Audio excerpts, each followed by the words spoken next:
Hello दोस्तों, जय श्री कृष्णा, जय श्री राधे।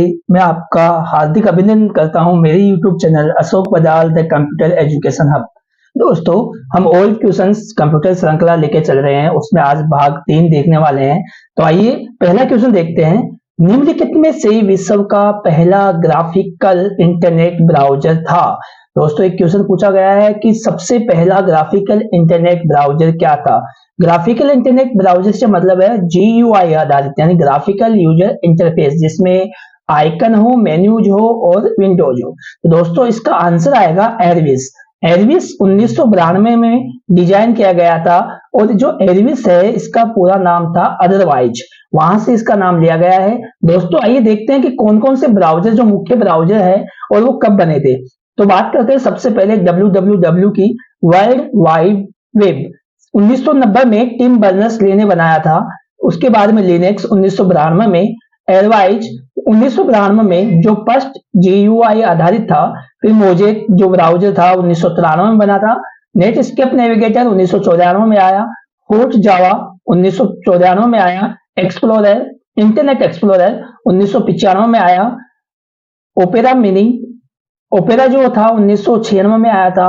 एप्पल सफारी वो आया था 2003 में। मोजिला फायरफॉक्स 2004 में। गूगल क्रोम 2008 में। ओपेरा मिनी 2011 में। और माइक्रोसॉफ्ट एज 2015 में। दोस्तों, जब माइक्रोसॉफ्ट की विंडो 10 आई थी, उसके साथ माइक्रोसॉफ्ट एज को इनबिल्ट दिया गया था। अब नेक्स्ट क्वेश्चन देखते हैं। निम्नलिखित में से कौन सा ऑपरेटिंग सिस्टम का प्राइमरी फंक्शन नहीं है, मुख्य कार्य नहीं है। तो दोस्तों, मेमोरी मैनेजमेंट करना प्राइमरी फंक्शन होता है, प्रोसेस मैनेजमेंट करना भी होता है, और फाइल मैनेजमेंट करना भी होता है। तो आंसर क्या आ जाएगा इसका? Database management. दोस्तों, मैं बता दूं आपको, ऑनलाइन इंटरनेट से संबंधित कार्य और डाटाबेस से संबंधित कार्य ऑपरेटिंग सिस्टम का नहीं होता है। नेक्स्ट है, EEPROM का पूरा नाम क्या है। दोस्तों, रोम की बात करें तो रोम 3 प्रकार की होती है, EROM, EPROM और EEPROM।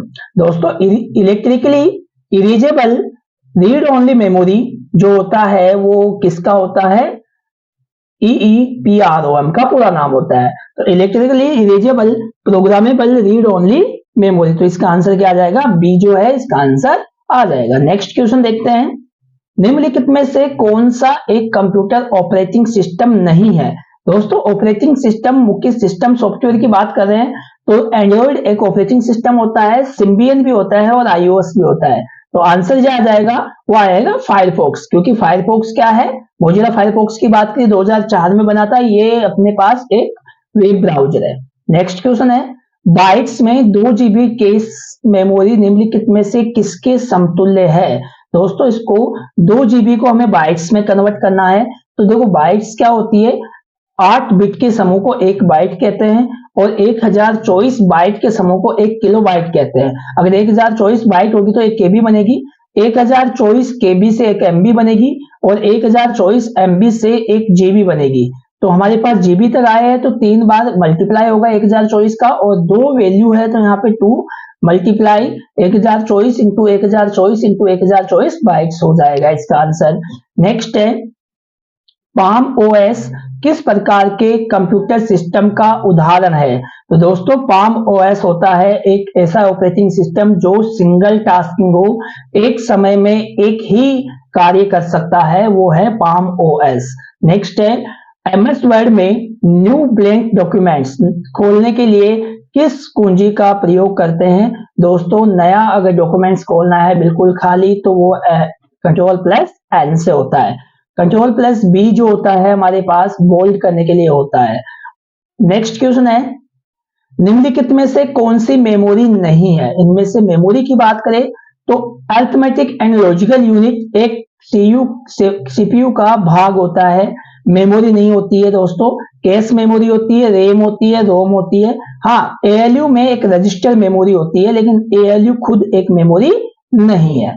नेक्स्ट है, CPU में कॉम्स यानी कंप्यूटर ऑन मॉड्यूल्स का क्या उद्देश्य है। तो दोस्तों, CPU में सिस्टम की सूचनाएं जैसे कि समय और तिथि या डेट को सहेजने का कार्य जो है वो कंप्यूटर ऑन मॉड्यूल्स का होता है। नेक्स्ट क्वेश्चन है, एमएस वर्ड में कौन सा विकल्प एक तालिका में एक सेल को कई सेल में विभाजित कर देता है? यानी अगर सेल किसे कहते हैं, हम सबसे बात करें तो रो और कॉलम का जो मेल होता है उसे एक सेल कहते हैं, और एक सेल को अलग अलग सेल में बांटना स्प्लिट कहलाता है। स्प्लिट यानी उसको डिवाइडेड करना। मर्ज का होता है दोस्तों एक जगह करना, दो सेल्स को अगर एक जगह करना है तो मर्ज सेल करेंगे। नेक्स्ट है, निम्नलिखित में से कौन सा इनपुट डिवाइस है? दोस्तों इनपुट डिवाइस की बात करें तो लाइट पेन एक इनपुट डिवाइस होता है, प्रिंटर, प्लॉटर और स्पीकर ये आउटपुट डिवाइस है। नेक्स्ट क्वेश्चन की बात करते हैं, विंडो 10 में डेट और टाइम कहां स्थित होते हैं? विंडो 10 में डेट और टाइम हमारे टास्क बार पर उपस्थित होते हैं। टास्क बार दोस्तों सबसे नीचे की जो बार होती है उसे कहते हैं। तो दोस्तों आंसर क्या जाएगा? Task bar. नेक्स्ट क्वेश्चन है, विंडो 10 कब वर्ष में, किस वर्ष में, यहाँ दोस्तों कब की जगह क्या जाएगा, किस वर्ष में लॉन्च किया गया था? तो दोस्तों विंडो 10 को 2015 में लॉन्च हुआ था और इसकी डेट है 29 जुलाई 2015 को ये लॉन्च किया गया था। नेक्स्ट क्वेश्चन है, बैंकिंग उद्योगों में चेक सत्यापित करने के लिए निम्नलिखित में से किस इनपुट डिवाइस का उपयोग किया जाता है? दोस्तों अगर हमें चेक सत्यापित करने हैं तो हम MICR का उपयोग करते हैं, मैग्नेटिक इंक कैरेक्टर रिकॉग्नाइजेशन का उपयोग करते हैं। निम्नलिखित में से एक आउटपुट डिवाइस है, निम्नलिखित में से कौन सा एक आउटपुट डिवाइस है? तो दोस्तों वेब कैमरा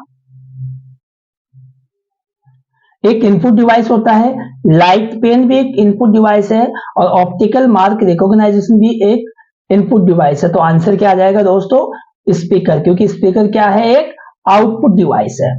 नेक्स्ट क्वेश्चन है, GUI आधारित ऑपरेटिंग सिस्टम में यूजर इंटरफेस निम्नलिखित में से किसका इस्तेमाल नहीं करता है? तो दोस्तों आइकन्स का करता है, मेन्यूज का करता है, कलर का करता है, लेकिन ग्राफ का उपयोग नहीं करता है। ठीक है दोस्तों, इसको आंसर क्या जाएगा? ग्राफ। नेक्स्ट क्वेश्चन है, डॉट्स के विन्यास द्वारा मॉनिटर पर निर्मित छवि इमेज क्या कहलाती है? दोस्तों सबसे पहले मैं आपको बता दूं कि जब अपनी स्क्रीन होती है वो डॉट्स से मिलकर होती है जिन्हें पिक्सल्स कहते हैं, लेकिन बहुत सारे पिक्सल बना के एक इमेज बनाते हैं तो उसको क्या कहा जाता है? डॉट पिच कहा जाता है। नेक्स्ट है, एक ऐसा इनपुट डिवाइस जिसका उपयोग कंप्यूटर स्क्रीन पर रेखाएं और चित्र बनाने के लिए किया जाता है। तो दोस्तों अगर हम स्क्रीन की बात करेंगे तो लाइट पेन का प्रयोग करेंगे, क्योंकि स्क्रीन पे कौन चलेगा? इनमें से लाइट पेन चलेगा। नेक्स्ट है, WYSI का पूरा नाम बताइए। तो दोस्तों इसका आंसर आएगा what's you see is what's you get. What you see is what you get। WYSI का पूरा नाम होता है। नेक्स्ट क्वेश्चन है, निम्नलिखित में से कौन सा एक सॉफ्ट कॉपी आउटपुट डिवाइस नहीं है? सॉफ्ट कॉपी आउटपुट डिवाइस की बात करें दोस्तों तो हमें दिखाई देता है, हम हाथ में ले सकते हैं। तो मॉनिटर एक सॉफ्ट कॉपी आउटपुट डिवाइस होता है, विजुअल डिस्प्ले यूनिट भी एक सॉफ्ट कॉपी आउटपुट डिवाइस होता है और वीडियो सिस्टम भी एक सॉफ्ट कॉपी आउटपुट डिवाइस होता है। परंतु प्लॉटर क्या होता है दोस्तों? एक हार्ड कॉपी देता है हमें। प्रिंटर होता है एक प्रकार का जो बड़ी मात्रा में नक्शे वगैरह को प्रिंट करने के लिए काम में आता है। नेक्स्ट है, एक आउटपुट डिवाइस जो रेखाएं खींचने के लिए पेन का उपयोग करता है। इनमें से कौन सा आउटपुट डिवाइस है जो एक पेन का प्रयोग करता है? तो दोस्तों प्लॉटर जो है वो पेन का प्रयोग करता है। विभिन्न प्रकार के अलग अलग कलर के पेन होते हैं, उनका प्रयोग करके ये डिवाइस उपयोग में आता है। नेक्स्ट है, निम्नलिखित में से इंपैक्ट प्रिंटर नहीं है। दोस्तों ये हर बार हम एक क्वेश्चन लेते हैं।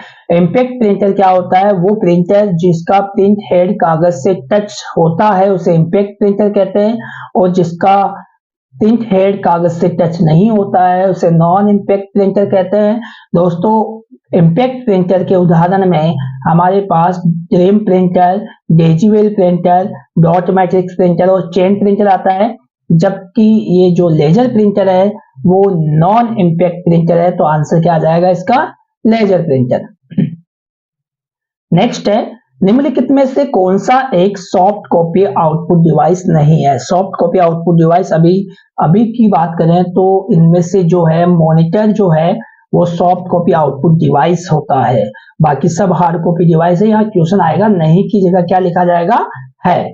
तो आंसर ये नहीं आएगा यहाँ पे। तो इसकी बात करें दोस्तों, तो यहाँ नहीं को अपन क्या कर देंगे, डिलीट कर देंगे। तो लिखा हुआ आएगा निम्नलिखित में से कौन सा एक सॉफ्ट कॉपी आउटपुट डिवाइस है। तो मॉनिटर केवल सॉफ्ट कॉपी आउटपुट डिवाइस है, बाकी कोई भी इनमें से सॉफ्ट कॉपी आउटपुट डिवाइस नहीं है। उसके बाद में बात करते हैं दोस्तों नेक्स्ट क्वेश्चन की। इंटरनेट ब्राउजर में कोई पेज दोबारा लोड करने के लिए किस बटन का उपयोग किया जाता है। तो हम दोस्तों बात करेंगे रीलोड की। अगर हमें लोड करना है, दोबारा लोड करना है, तो रिफ्रेश करना है, अपने सिस्टम को फ्रेश करना है, तो हमें दोबारा किसी चीज को सर्च करना है तो रिसर्च, और अगर यही एक मैसेज को किसी दूसरे के पास भेजना है, उसमें कुछ बिना परिवर्तन किए, तो उसको फॉरवर्ड। नेक्स्ट क्वेश्चन है, मॉनिटर की ऊर्ध्व लंबाई उसके क्षैतिज लंबाई से जो संबंध है उसे क्या कहते हैं। दोस्तों ऊर्ध्व लंबाई और क्षैतिज लंबाई के बीच में जो कॉम्बिनेशन आता है, रिलेशन आता है, उसको बोलते हैं एस्पेक्ट रेशियो। क्या बोलते हैं, एस्पेक्ट रेशियो। दोस्तों डॉट पिच रेजुलेशन क्या होता है, पिक्सल का समूह क्या कहलाता है, रेजुलेशन। इसको किस में मापा जाता है, डॉट पर इंच में। कितने डॉट एक इंच में आता है उसको रेजुलेशन कहते हैं। साइज आप जानते हो, डॉट पिच अभी अभी पढ़ा था कि अगर हमें रेजुलेशन यानी डॉट से कोई इमेज बनती है तो उसको डॉट पिच कहते हैं। या हम ये कह सकते हैं कि एक स्क्रीन पर दो आसन पिक्सल होते हैं, दो डॉट होते हैं, उनके सेंटर से बीच की दूरी क्या कहलाती है, डॉट पिच कहलाती है। नेक्स्ट क्वेश्चन है, एमएस वर्ड में निम्नलिखित में से कौन सा विकल्प आपको एक तालिका में दो या अधिक सेल्स को सम्मिलित करने की सुविधा देता है। दोस्तों अभी मैंने बताया था कि एक से अधिक सेल्स को एक जगह करना होता है तो हम मर्ज ऑप्शन का प्रयोग करते हैं। तो आंसर क्या आ जाएगा, मर्ज सेल। नेक्स्ट है, ऑनलाइन सोर्स से डाटा या फाइल को स्थानीय कंप्यूटर पर स्थानांतरित करने की प्रक्रिया क्या कहलाती है। अगर हम ऑनलाइन सोर्स है, हमारे इंटरनेट की बात कर रहे हैं, या हम www या किसी वेबसाइट से डाटा को कॉपी अपने सिस्टम पर लाना चाहें तो उसको बोलते हैं डाउनलोड, और अगर अपने सिस्टम से इंटरनेट पे डालते हैं तो उसको बोलते हैं अपलोड। दोस्तों बुकमार्क क्या होता है, किसी वेबसाइट को डायरेक्टली अगर सर्च करना हो तो उसको सेव करने के लिए अपन को बुकमार्क का प्रयोग करते हैं। नेक्स्ट है, फाइल बनाना ऑपरेटिंग सिस्टम के किस प्रबंधन का भाग है, यानी कौन सा ऐसा मैनेजमेंट है जो फाइल बनाने का कार्य करेगा। तो इसमें जो सिंपल सा आंसर आएगा वो आंसर आएगा फाइल मैनेजमेंट। नेक्स्ट क्वेश्चन है, वर्ड में पेज की विषम सामग्री की पृष्ठभूमि में आभासी पाठ सम्मिलित करने के लिए किसका प्रयोग किया जाता है। वर्चुअल स्थिति या वर्चुअलाइजेशन को स्थितित करने के लिए, हमें सम्मिलित करने के लिए किसका प्रयोग किया जाता है, वाटरमार्क को। अब दोस्तों वाटरमार्क क्या होता है, जैसे यहाँ पे लिखा हुआ है मेरी डायगोनल में देखो, ये लिखा हुआ है अशोक बदाल TCEH, ये एक वाटरमार्क लगाया हुआ है। अब वाटरमार्क क्या होता है कि हमें किसी चीज को पृष्ठभूमि यानी पीछे के आभासी क्षेत्र जो है या उसको वर्चुअलिटी दिखा रहा है कि सम्मिलित करने का प्रयोग करता है। नेक्स्ट है, निम्नलिखित में से इंटरनेट ब्राउजर है, कौन सा इंटरनेट ब्राउजर है, नहीं। तो बात करते हैं दोस्तों, ओपेरा एक इंटरनेट ब्राउजर है। इसके अलावा टिंडर एक वेब रिलेक्शन वाली क्या होती है, एप्लीकेशन होती है। पिकासा भी एक एप्लीकेशन है और फिल्कर भी। तो दोस्तों आंसर क्या आ जाएगा इसका, ओपेरा। तो दोस्तों इस प्रकार हमारा तीसरा भाग कंप्लीट होता है। हम मिलेंगे नेक्स्ट भाग में कल। तब तक के लिए आप इस चैनल को शेयर कीजिए, लाइक कीजिए हमारी वीडियोस को और सब्सक्राइब कीजिए इस चैनल को। थैंक यू, फिर मिलते हैं।